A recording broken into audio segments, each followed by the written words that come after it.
నిజ నిర్ధారణకు అంతిమ నిర్ణయం DNA టెస్ట్. ఉన్నది ఉన్నట్లుగా వాస్తవాలను శోధించి వివరించే మన DNA టీవీ, మన రాష్ట్రం, మన ఛానల్. నమస్కారం, వార్తలకి స్వాగతం. ఈనాటి ముఖ్యాంశాలు.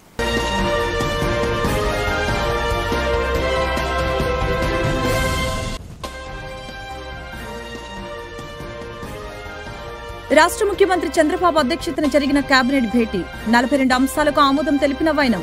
పోలవరం బానకచర్ల అనుసంధానం ప్రాజెక్టు వలన తెలంగాణకు ఎలాంటి నష్టం జరగదని సీఎం స్పష్టీకరణ.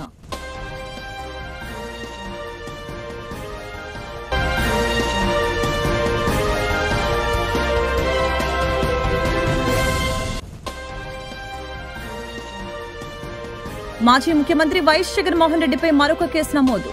గుంటూరు మిర్చియార్డు వివాదంలో జగన్తో పాటు అంబటి, మరికొందరు వైసీపీ నేతలపైన కేసు నమోదైన వైనం.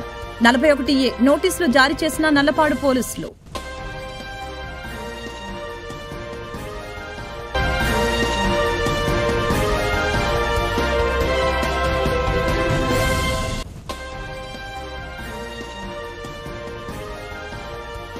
నెల్లూరు జిల్లాలో పర్యటించిన ఏపీసీసీ అధ్యక్షురాలు వైఎస్ షర్మిల.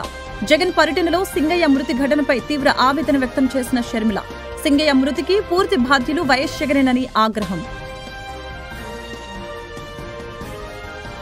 పోలవరం బానకచర్ల అనుసంధాన ప్రాజెక్టుపై తెలంగాణకు ఉన్న అనుమానాలను నివృత్తి చేయాలని సీఎం చంద్రబాబు మంత్రులు, నేతలకు సూచించారు. ఈ ప్రాజెక్టు ద్వారా వరద జలాలే వాడుకుంటున్నట్లు చెప్పారు. ఈ ప్రాజెక్టు వలన తెలంగాణకు ఎలాంటి నష్టం లేదని అన్నారు. కూటమి ఏడాది విజయాలు ఎమ్మెల్యేలు జూలై 1 నుంచి ఇంటింటికి తీసుకువెళ్లే కార్యాచరణ రూపొందించామని చెప్పారు. సుపరిపాలనలో తొలి అడుగు కార్యక్రమాలు ఇన్ఛార్జి మంత్రి నేతృత్వంలో జిల్లా స్థాయిలో నిర్వహించాలని నిర్ణయం తీసుకున్నట్లు తెలియజేశారు. ఏపీ మాజీ సీఎం వైసీపీ అధినేత జగన్పై మరొక పోలీసు కేసు నమోదైంది. ఈ ఏడాది ఫిబ్రవరి 19న గుంటూరు మిర్చియార్డులో ఆయన జరిపిన పర్యటనకు సంబంధించి ఈ కేసు దాఖలైంది. అప్పట్లో ఎమ్మెల్సీ ఎన్నికల ప్రవర్తన నియమావళి అమలులో ఉండగా నిబంధనలు ఉల్లంఘించారన్న ఆరోపణలపై నల్లపాడు పోలీసులు కేసు నమోదు చేశారు. పల్నాడు జిల్లా రెంటపాల పర్యటన సందర్భంగా సింగయ్య అనే వ్యక్తి మృతి చెందిన ఘటనలోనూ జగన్పై కేసు నమోదైన విషయం తెలిసిందే. తాజాగా గుంటూరు మిర్చియార్డు ఘటనతో ఆయనపై మరో కేసు నమోదైంది. ఆంధ్రప్రదేశ్ కాంగ్రెస్ కమిటీ అధ్యక్షురాలు వైఎస్ షర్మిల నెల్లూరు జిల్లాలో పర్యటించారు. ఈ సందర్భంగా ఆమె తన సోదరుడు వైసీపీ అధ్యక్షుడు జగన్ లక్ష్యంగా తీవ్ర స్థాయిలో విమర్శనాస్త్రాలు సంధించారు. ప్రతి విషయంలోనూ జగన్ ప్రజలను వంచారని, అధికారం చేతిలో ఉన్నప్పుడు ప్రజల వద్దకు వెళ్లని ఆయన ఇప్పుడు ఓటమి తర్వాత జన సమీకరణ పేరుతో బల ప్రదర్శనలకు దిగుతున్నారని ఆమె మండిపడ్డారు. మాజీ సీఎం జగన్ పల్నాడు జిల్లా పర్యటన సందర్భంగా సింగయ్య అనే వ్యక్తి మృతి చెందిన విషాద ఘటనపై షర్మిల స్పందించారు. జగన్ కారు సైడ్ బోర్డుపై నిలబడి ప్రయాణించడం మొదటి తప్పని, ఆయన షేక్ హ్యాండ్ ఇస్తున్న సమయంలోనే ఈ దురదృష్టకర సంఘటన చోటు చేసుకుందని ఆమె ఆవేదన వ్యక్తం చేశారు. ఈ దుర్ఘటనకు సంబంధించిన వీడియోను ఫేక్ అని ప్రచారం చేయడం అత్యంత దురదృష్టకరమని ఆమె వ్యాఖ్యానించారు. ముఖ్యంగా చెప్పాలంటే జగన్మోహన్ రెడ్డి గారి కారే డ్రైవ్ చేస్తుండగా ఆ కారు కింద పడి ఒక మనిషి కొద్ది దూరం వరకు ఆ కారు అలాగే ఆ మనిషిని టైర్ కింద వేసుకొని ఈడ్చుకు వెళ్ళడం చూశాను.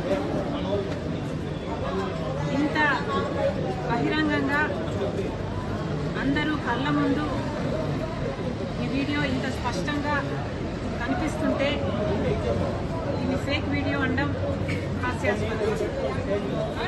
నిజానికి ఒక కారు కింద ఒక మనిషి పడితే ఆ స్పృహ లేకుండా ఆ కారులో ఉన్న వాళ్ళు అలాగే ఆ కార్ని అలా డ్రైవ్ చేసుకుంటూ వెళ్ళి దానివల్ల ఆ మనిషి ప్రాణం పోవడం చాలా చాలా దారుణం. ఇది ఒక ఎత్తు అయితే తప్పు ఒప్పుకోకుండా క్షమాపణ చెప్పకుండా ఇది ఒక ఫేక్ వీడియో అని జనాలను మభ్యపెట్టే ప్రయత్నం చేయడం ఇంకా దుర్మార్గం. ఒకవేళ అంతకుముందు ఎస్పీ గారు, పోలీసులు, నాకు తెలియదు ఎవరు చెప్పారో, ఒకవేళ చెప్పారేమో కానీ ఎవిడెన్స్ తర్వాత బయటకు వచ్చిందేమో మనకు తెలియదు. కానీ స్పష్టంగా ఒక విషయం అయితే క్లియర్గా అర్థమవుతుంది. జగన్మోహన్ రెడ్డి గారు సైడ్ బోర్డు మీద నిలబడి జనాలకు షేక్ హ్యాండ్ ఇవ్వబోతున్నారు. అసలు పర్మిషన్ ఉన్నది 3 కార్లకి 100 మంది జనానికి అయితే జగన్మోహన్ రెడ్డి గారి కాన్వాయ్లోనే 50 కార్లు ఉన్నాయట. 1000 మందికి పైగానే జనం ఉన్నారంటున్నారు.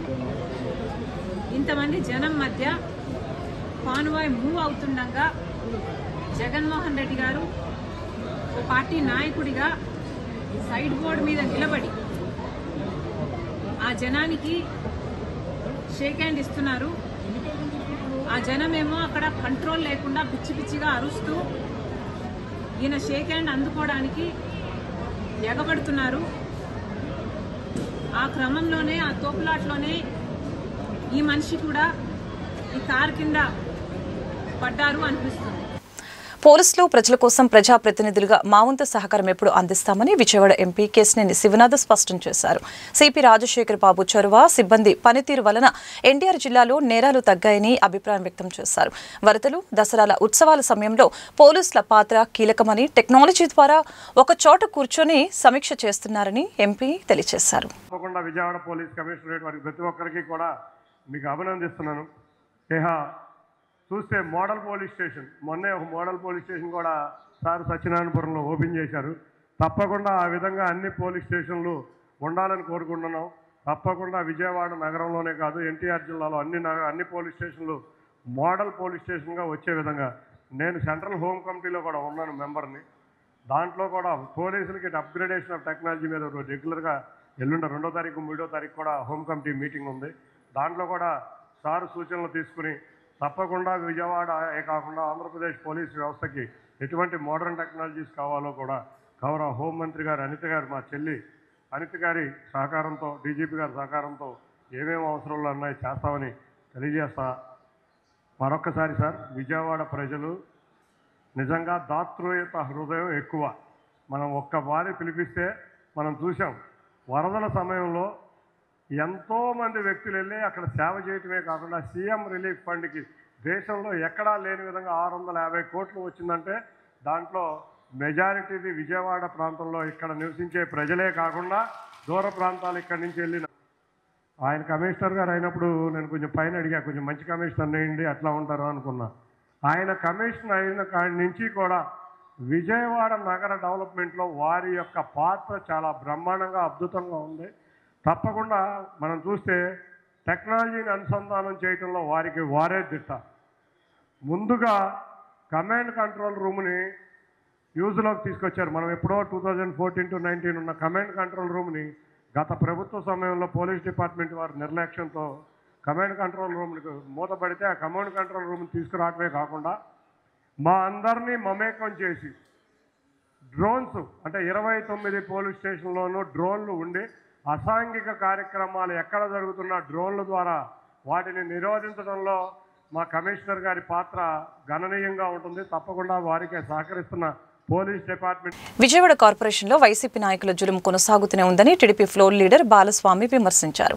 ఆటోనగర్ ఐలాకు మంచినీరు అందించాలని కార్పొరేటర్ ప్రసాద్ ప్రతిపాదించారని, ఐలాకి మంచినీరు తీర్మానాన్ని కౌన్సిల్ తిరస్కరించడం దారుణమని చెప్పారు. ఇంతకన్నా దుర్మార్గం మరొకటి ఉండదని అన్నారు. కృష్ణమ్మ చెంతన ఉన్న విజయవాడకు మంచినీరు సమస్య ఉండదని అందరూ భావిస్తారని అన్నారు. కృష్ణానది పక్కనే ఉన్న ఆటోనగర్ ఐలాకు మంచినీరు అందించలేకపోవడం దారుణమని అన్నారు. వీటితో పాటు మరికొన్ని తీర్మానాలను పెడితే తిరస్కరించారని మండిపడ్డారు. తిరస్కరిస్తా ఉన్నారు. కనీసం ఆన్సర్ అన్నా చెప్పండి, ఈ కౌన్సిల్లో సమాధానం అన్న ప్రజలకు చెప్పండి అంటే దాని మీద ఆన్సర్ లేదు. అట్లాగే 3వ అంశం, 4వ అంశం వాళ్ళ నేషనల్ హెల్త్ మిషన్ వాళ్ళు, గవర్నమెంట్ ఆఫ్ ఇండియా వారు ఈ ఆంధ్రప్రదేశ్లో ఫుడ్ కోర్టులను ఏర్పాటు చేయమని చెప్పి ఈ ప్రభుత్వం కాదు, కూటమి ప్రభుత్వం రాకముందే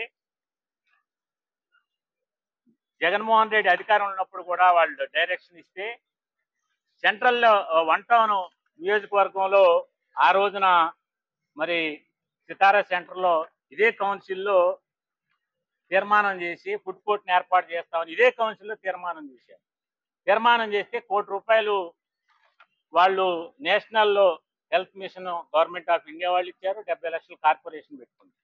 ఇవాళ అట్లాగే సేమ్ అదే government of India food court east కాన్స్టిట్యున్సీలో లేదు, విజయవాడ నగరంలో 1 టౌన్లో ఉంది, సెంట్రల్ నియోజకవర్గంలో ఉంది, మన ఈస్ట్ కాన్స్టిట్యున్సీలో లేదు. గవర్నమెంట్ హాస్పిటల్ జీజీహెచ్ హాస్పిటల్ దగ్గర ఏర్పాటు చేయమంటే దానికి ₹1,90,00,000 ఎస్టిమేట్ వేస్తే గవర్నమెంట్ ఆఫ్ ఇండియా డబ్బులు ఇస్తానన్నా కూడా ఈ కౌన్సిల్ రిజెక్ట్ చేసింది. ఈ తీర్మానాన్ని రిజెక్ట్ చేశారు. అట్లాగే వాళ్ళ డిస్ప్లే డివైజ్డ్ బోర్డులు 3 నెలల నుంచి విజయవాడ నగరంలో ఇష్టానుసారంగా అధికారులు పీకేసి కమిషనర్ గారు ఆయన ఇష్టానుసారంగా ఈ అధికారులకి ఆదేశాలు ఇచ్చి వాళ్ళ కార్పొరేషన్కి రావాల్సినటువంటి సుమారు 22 కోట్ల రూపాయలు నష్టం వచ్చేటట్టు జరిగింది. దీనికి బాధ్యులు ఎవరు? వాళ్ళ గవర్నమెంట్ ఆఫ్ ఇండియా చేసినటువంటి రూల్స్ని వాళ్ళు పెట్టినటువంటి తీర్మానాన్ని ఆమోదించట్లేదు. 485 కుటుంబాలకు మంచినీళ్ళు ఇవ్వట్లేదు. ఈ కౌన్సిల్లో కనీసం చర్చిస్తామన్నా కూడా చర్చించడానికి ఆస్కారం లేకుండా వాళ్ళు ఇష్టం వచ్చింది చేస్తా ఉన్నారు. ఇంకొక విచిత్రమైన అంశం ఏంటంటే 8వ అంశం, ప్రతి ప్రభుత్వ ఉద్యోగికి కూడా చట్టపరంగా ఉద్యోగం ఇచ్చినప్పుడే నియమ నిబంధనలు ప్రతి గవర్నమెంట్ ఆఫ్ ఆంధ్రప్రదేశ్లో ప్రతి వ్యక్తికి కూడా నియమ నిబంధనలు ఉంటాయి. ఈ రకమైనటువంటి నియమ నిబంధనల ప్రకారమే వాళ్ళు ఏ ప్రభుత్వం రానియండి ఆ ప్రభుత్వ షరతులకు అనుగుణంగా లోబడి పనిచేయాల్సినటువంటి అవసరం ఉంటుంది. అటువంటిది వాళ్ళు 8వ అంశంలో గత 5 ఏళ్లు వైసీపీ పాలనలో విజయవాడ నగరాన్ని నాశనం చేశారని కౌన్సిల్ సమావేశంలో కార్పొరేటర్ బుల్లా విజయ్ కుమార్ ఆరోపణలు గుప్పించారు. ఐలాకు మంచినీరు ఇవ్వాలని కోరితే టీడీపీ నాయకులను సస్పెండ్ చేయాలని ప్రతిపాదించినట్లు తెలిపారు. మంచినీరు అడిగితే సస్పెండ్ చేస్తారా ఆయన ప్రశ్నించారు. కూటమి నాయకులు పెట్టిన అనేక ప్రతిపాదనని తిరస్కరించడం జరిగిందని చెప్పుకొచ్చారు. ఒంటెద్దు పోకడతో పాలకపక్షం వ్యవహరిస్తుందని మండిపడ్డారు.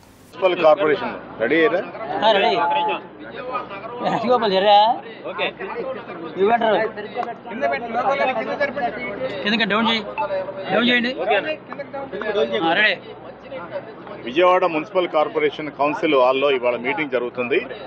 ఈ మీటింగ్ లో తెలుగుదేశం పార్టీ కానివ్వండి, జనసేన పార్టీ కానివ్వండి, బీజేపీ పార్టీ మీ అందరూ కూడా కొన్ని ప్రతిపాదనలు పెట్టాం.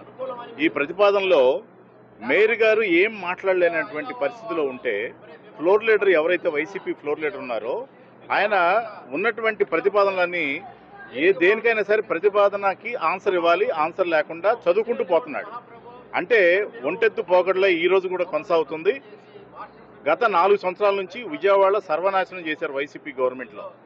అలాగే ఈ రోజున మూడో అంశంలో ఏముందంటే మొమ్మనేని ప్రసాద్ గారు ఆటనగర్ వాళ్ళకి, ఐలా వాళ్ళకి వాటర్ మంచినీళ్ళు సప్లై ఇవ్వండి అని చెప్పి అడగటం జరిగింది. దాన్ని వాళ్ళు ఇవ్వడానికి కృష్ణానది పక్కన ఉన్నటువంటి విజయవాడలో ఐలా వాళ్ళకి ఇండస్ట్రీస్ అన్న ఉన్నటువంటి ప్రదేశంలో వాళ్ళు మేము డబ్బులు కడతాము, మాకు వాటర్ ఇవ్వండి అని అంటున్నారు, మంచినీళ్ళు సదుపాయం కల్పించండి అని చెప్పానంటే దాన్ని వాళ్ళు తిరస్కరించడం జరిగింది.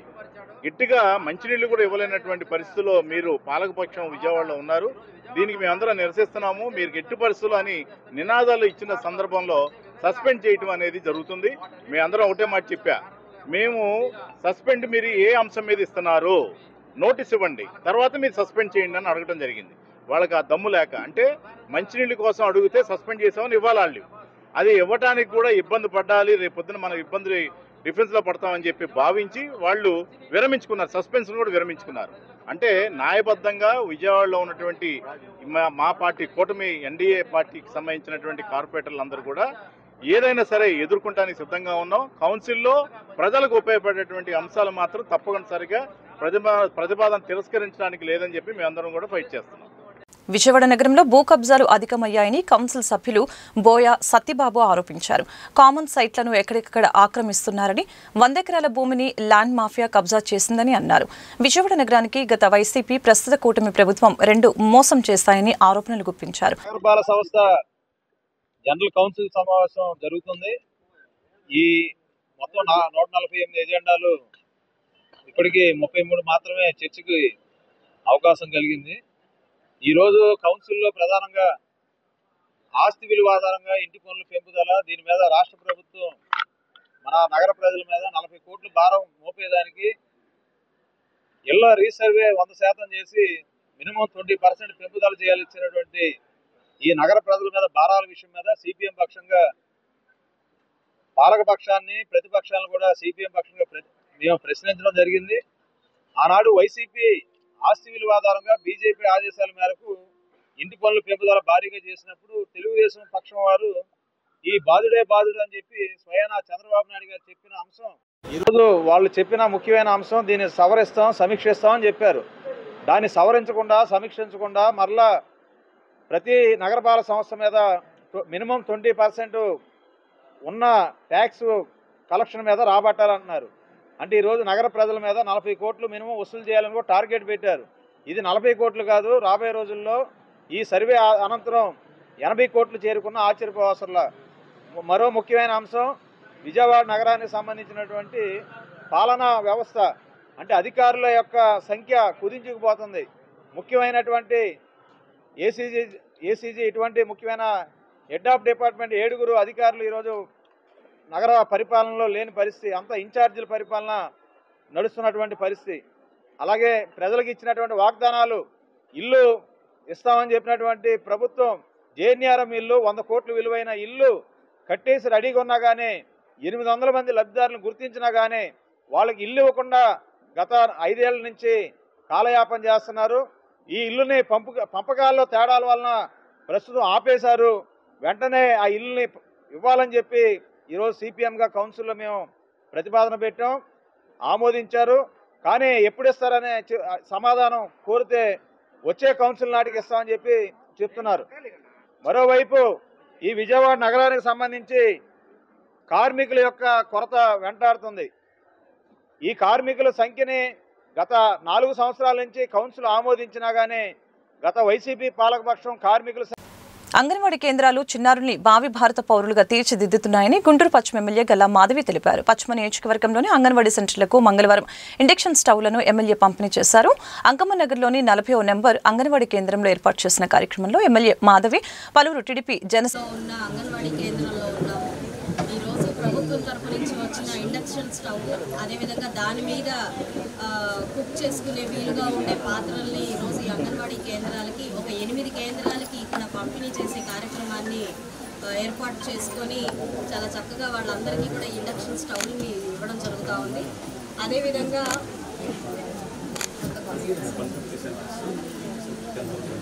పూర్తిగా వెస్ట్ నియోజకవర్గం పరిధిలో తీసుకుంటే 150 అంగన్వాడీ సెంటర్లు ఉన్నాయి. వాళ్ళందరికీ కూడా 10,000 రూపాయల చొప్పున ఒక్కొక్క అంగన్వాడీకి 10,000 రూపాయల చొప్పున ఈ యొక్క కిట్ని అందించడం జరుగుతూ ఉంది. అయితే అంగన్వాడీ కేంద్రాలు అంటేనే బాల్యం అంతా కూడా చాలా అద్భుతంగా రూపుమల్చే ఒక విధానంలో ఈరోజు ప్రభుత్వం అంగన్వాడీ కేంద్రాలను ఏర్పాటు చేసి అక్కడ ఉన్న సిబ్బంది కూడా ఈ బాల్యాన్ని చాలా చక్కగా చాలా సమర్థవంతంగా ముందుకు తీసుకెళ్లేలాగా అన్ని రకాలైన కార్యాచరణతో ముందుకు వెళ్తుంది మనందరం చూస్తున్నాము. ఈ ఇండక్షన్ స్టవ్ల పంపిణీతో పాటుగా ఈరోజు గ్రాడ్యుయేషన్ డేని కూడా జరుపుకోవడం చాలా సంతోషంగా ఉంది. మరి మన చిన్నారులందరూ కూడా ఎలిమెంటరీ స్కూల్లోకి వెళ్తూ ఈరోజు గ్రాడ్యుయేషన్ పట్టాలని అందుకోబోతున్నారు. వాళ్ళకి నా చేతుల మీదుగా పట్టాలు అందించడం కూడా చాలా సంతోషకరంగా ఉంది. మరి కూటమి ప్రభుత్వం ఏర్పడినప్పటి నుంచి కూడా నారా లోకేష్ గారి ఆధ్వర్యంలో విద్యా విధానంలో ఎన్నో రకాలైన సంస్కరణలు తీసుకొస్తూ ఉన్నాము. అంగన్వాడీ కేంద్రాల్లో కూడా ఈ చిన్నారులు చాలా చక్కగా చదువుకునేలాగా ఫ్లాష్ కార్డ్స్తో, అదేవిధంగా కింద పడిపోయి దెబ్బలు తగలకుండా మ్యాట్స్తో, రబ్బర్ మ్యాట్స్తో ఇలా అనేకమైన చిన్న చిన్న సూక్ష్మమైన విషయాల్ని కూడా ఆయన చాలా చక్కగా గమనించి వాటి మీద కూడా చాలా కసరత్తు చేసి వాటన్నిటిని చేంజ్ చేయడం జరిగింది. సో విద్యా విధానాల్లో తీసుకొస్తున్న మార్పు చాలా ఆనందకరంగా మన భావి భవిష్యత్తు ఎంతో అద్భుతంగా రూపొందేలాగా నారా లోకేష్ గారు చేస్తున్న కృషిని నిజంగా అభినందనీయం. అయితే ఈరోజు ఈ అంగన్వాడీ కేంద్రంలో ఈ యొక్క గ్రాడ్యుయేషన్ డేకి సంబంధించిన సర్టిఫికెట్స్, అదేవిధంగా ఇండక్షన్ కిట్స్ని అందించే ప్రయత్నం చేస్తున్నాము. స్థానికంగా కార్పొరేటర్ పద్మావతి గారు, అదేవిధంగా రాజీవ్ ఆనంద్ గారు ప్రెసిడెంట్గా ఉన్నారు. వారి ఆధ్వర్యంలో, ఇతర పెద్దల ఆధ్వర్యంలో ఈరోజు వీళ్ళందరికీ కూడా ఈ పంపిణీ కార్యక్రమం చేపడతా ఉన్నాము. సిబ్బంది అందరికీ కూడా ఇంత చక్కగా ఆర్గనైజ్ చేసినందుకు ధన్యవాదాలు చెప్తూ సెలవు తీసుకుంటాం. జగన్ ట్వీట్పై మాట్లాడిన గుంటూరు జిల్లా జనసేన అధ్యక్షులు గాది వెంకటేశ్వరరావు మాట్లాడుతూ రాష్ట్రంలో అశాంతిని రేకెత్తించాలని జగన్ చూస్తున్నారని అన్నారు. రాజధాని నిర్మాణాన్ని అడ్డుకోవటమే జగన్ లక్ష్యమని తెలిపారు. స్థిరమైన ప్రభుత్వం రాష్ట్రానికి అవసరమని గుర్తించి కూటమిని ఏర్పాటు చేశారు. రాష్ట్ర ప్రజలు జగన్ మాటలు ఎవరు విశ్వసించడం లేదు. జగన్ సత్తెనపల్లి టూర్ ద్వారా 3 మరణాలకి కారణమయ్యారని ఈ సందర్భంగా మండిపడ్డారు. అక్కడి నుంచి నోవాటర్లకు వెళ్తే అక్కడ మేము జనవాణి కార్యక్రమం, అది జనవాణి కార్యక్రమం అంటే జనంలో ఉన్నటువంటి సమస్యలను తీసుకుని మళ్ళా ఇన్ రిటర్న్ నీకు చెప్పి నీ ద్వారా నీ ప్రభుత్వం ద్వారా అప్పుడున్నటువంటి నువ్వు పరిపాలన ఉన్నావు కాబట్టి పంచి చేపిద్దాం ప్రజలకు అని చెప్పి ఒక ఆలోచనతో జనవాణి కార్యక్రమాన్ని పెట్టుకుని మేము నీకులాగా రోడ్లు అంటే పడలేదు. మేము అది అవుట్డోర్ కాదు, అది ప్రోగ్రామ్, ఇండోర్ ప్రోగ్రామ్. అది ఒక హోటల్లో ఒక ఫంక్షన్ హాల్ తీసుకుని అక్కడ పెట్టుకుంటే మీరు నోవాటర్ల హోటల్ నుంచి పవన్ కళ్యాణ్ గారు బయటికి రానిచ్చారా? ఎన్ని రకాలుగా ఇబ్బంది పెట్టారు ఆయన మీద, ఎన్ని రకాలుగా నోటీసులు ఇచ్చారు లోపల ఉన్న ఆయన మీద. వాస్తవం కదా ఇది? ఇదే విధంగా చంద్రబాబు నాయుడు గారు ప్రజల కోసం ప్రజల పక్షాన బయటకు వచ్చినప్పుడు రానిచ్చావా నువ్వు? ఐ థింక్ నేను అనుకుంటాను ఈస్ట్ గోదావరి అనుకుంటా, అనపర్తి అనుకుంటాను. అనపర్తి దగ్గర పొలాలకు రైతుల పరామర్శనానికి వెళ్తే రోడ్డు మీద ఆపేస్తున్న వాస్తవం కదా? ఆయన వెహికల్స్ అన్ని లాక్కుంది వాస్తవం కదా? దానికి ఆయన నివసిస్తున్నటువంటి ఆయన ఉండేటటువంటి క్యారవాన్ బస్సుని ఆ వయసులో కూడా నిచ్చినేసుకుని ఎక్కిన మాట వాస్తవం కాదా? ఇవన్నీ ఆంక్షలు కదా ఇవన్నీ. అరే పక్కన మా ఆఫీస్ పక్కన ఉన్నటువంటి ఇప్పటంలో మీరు పగలగొడుతుంటే ఇప్పటం వెళ్దామని బయలుదేరితే మీ పోలీసులందరూ వచ్చేసి గేటు మూసేసి వెళ్తానికి లేదంటే మేము మిమ్మల్ని విభేదించి మిమ్మల్ని నెట్టుకుని మేము ఇప్పటం వెళ్ళింది వాస్తవం కదా? ఆ ఇప్పటం వెళ్తుంటే జీప్ ఎక్కాలని చెప్పి కేసు పెట్టింది వాస్తవం కదా? అంటే నిజంగా జగన్మోహన్ రెడ్డి గారు నాకు ఇవ్వాలనిపిస్తుంది, మీరు గతంలో పబ్జీ గేమ్ ఆడుకుంటున్నారని చెప్పి ప్రజలైతే అనుకుంటారో అది వాస్తవం ముమ్మాటికి. మీకు తెలియదు కదా బయట. అరే ఆడదాకా ఎందుకోండి, ఆ స్థాయికి నేనే సత్యనపల్లి వైపు కానీ లేదంటే మాచర్ల వైపు కానీ వెళ్తుంటే మీ నాయకులు వెళ్ళొచ్చారా మమ్మల్ని ఏమన్నా? మీ పోలీసులు ఎక్కడికంటే మా మీద ఆంక్షలు పెట్టారు కదా, మీ ప్రభుత్వంలో జరగలేదా? ఎట్లా మాట్లాడుతుంది అంత నిస్సిగ్గుగా? అసలు ఇన్ని ఉన్నటువంటి 5 సంవత్సరాల కాలంలో ప్రతిపక్ష పాత్ర పోషిస్తున్నటువంటి జనసేన పార్టీ కానీ తెలుగుదేశం కానీ బీజేపీ వాళ్ళని కానీ బయటకు రోడ్డు మీద రాణించారా మమ్మల్ని ఎప్పుడైనా మీరు? కానీ ఇవాళ మీరు సంవత్సరం కాలంలోనే, మొదటి సంవత్సర కాలంలోనే మీకు మేము ఆ వెసులుబాటు కల్పించాం. ఎందుకంటే మాకు ప్రజాస్వామ్యం మీద గౌరవం ఉంది కనుక, ప్రజాస్వామ్యంలో మనం బతుకుతున్నాం కనుక, రాజకీయాల ప్రజాస్వామ్యంలో జరుగుతున్నాయి కనుక, మేము ప్రజాస్వామ్యాన్ని విశ్వసిస్తాం కనుక నీకు మొదటి సంవత్సరంలోనే నువ్వు రోడ్డు మీదకి రావడానికి నీకు పర్మిషన్ ఇచ్చింది మేము. నీకు పర్మిషన్ ఇవ్వటమే కాకుండా నీకు ప్రొటెక్షన్ కూడా ఏర్పాటు చేశాం మేము. కానీ వాళ్ళు ఏం మాట్లాడతాను? సత్తెనపల్లి పర్యటన నువ్వు పెట్టుకున్న పర్మిషన్ ఏంటి? నీకు పోలీసు వాళ్ళు ఇచ్చినటువంటి పర్మిషన్ ఏంటి? అంతకు ముందు వారంలో నువ్వు చేసిన ఘనకార్యం ఏంటి? రైతుల పరామర్శ పేరుతో పొదులు పోయి పొదుల్లో ఏం చేసావు నువ్వు? అక్కడ రైతులకు గిట్టుబాటు ధర వచ్చే సంగతి ఏమో కానీ రైతులు పండించినటువంటి పంటను కూడా నాశనం చేసినటువంటి కార్యకర్తలు ఉన్నటువంటి పార్టీ ఇది కదా.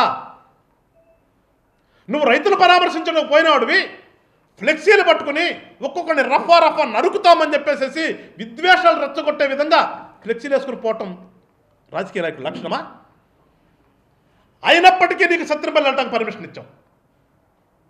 పొదులులో నువ్వు చేసినటువంటి సంఘటనకి నీ మీద కేసులు పెట్టి లోపల వేయవలసి ఉన్నప్పటికీ కూడా చట్టం ప్రకారం మేము ప్రజాస్వామ్యంలో నువ్వు ఒక రాజకీయ పార్టీలో ఉన్నావు, ప్రతిపక్ష హోదా అడుగుతున్నావు, ఒక రాజకీయ నాయకుడిగా ఉంటావేమోనని ఒకే ఒక ఆలోచనతో మళ్ళా నీకు సత్యనపల్లి టూర్కి వెళ్తానికి నీకు పర్మిషన్ ఇచ్చాను. ఆ పర్మిషన్ క్లియర్గా చెప్పాము నీకు. ఎక్కడి నుంచి నువ్వు ఎక్కడికి వెళ్ళాలి? సత్తెనపల్లి నియోజకవర్గంలో సత్తెనపల్లి దాటి వెళ్ళిన తర్వాత ఉన్నటువంటి రెంటపాళ్ళు అనే ఒక గ్రామంలో నీ ప్రోగ్రాం. దానికి నువ్వు ఏ రకంగా వెళ్ళాలి? నువ్వు దానికి అది కూడా నువ్వు చనిపోయినటువంటి కుటుంబాన్ని పరామర్శించడానికి వెళ్తానికి నువ్వు. చనిపోయినటువంటి వ్యక్తి కుటుంబాన్ని పరామర్శించడానికి వెళ్ళేటటువంటి వ్యక్తి ఏ రకంగా వెళ్తాడు? నీకు ప్రొటెక్షన్ ఇవ్వకపోతే నువ్వు అసలు ఈ తాడేపల్లి నుంచి బయటకు రాగలుగుతావు నువ్వు? కానీ నీకు అన్ని నిబంధనలు పెట్టి నువ్వు వెళ్ళన్నాయి అని చెప్పి మిమ్మల్ని పంపిస్తుంటే మీరు చేసిన ఘనకార్యం ఏంటి ఆ రోజున? వార్తలు ముగించే ముందు ముఖ్యాంశాలు మరొకసారి.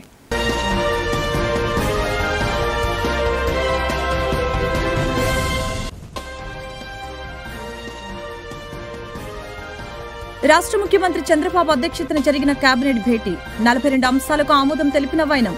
పోలవరం వానకచర్ల అనుసంధానం ప్రాజెక్టు వలన తెలంగాణకు ఎలాంటి నష్టం జరగదని సీఎం స్పష్టీకరణ.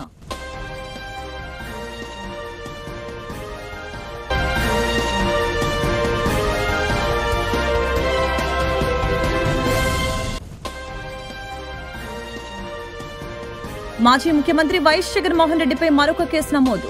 గుంటూరు మిర్చియార్డు వివాదంలో జగన్తో పాటు అంబటి మరికొందరు వైసీపీ నేతలపైన కేసు నమోదైన వైనం. 41A నోటీసులు జారీ చేసిన నల్లపాడు పోలీసులు.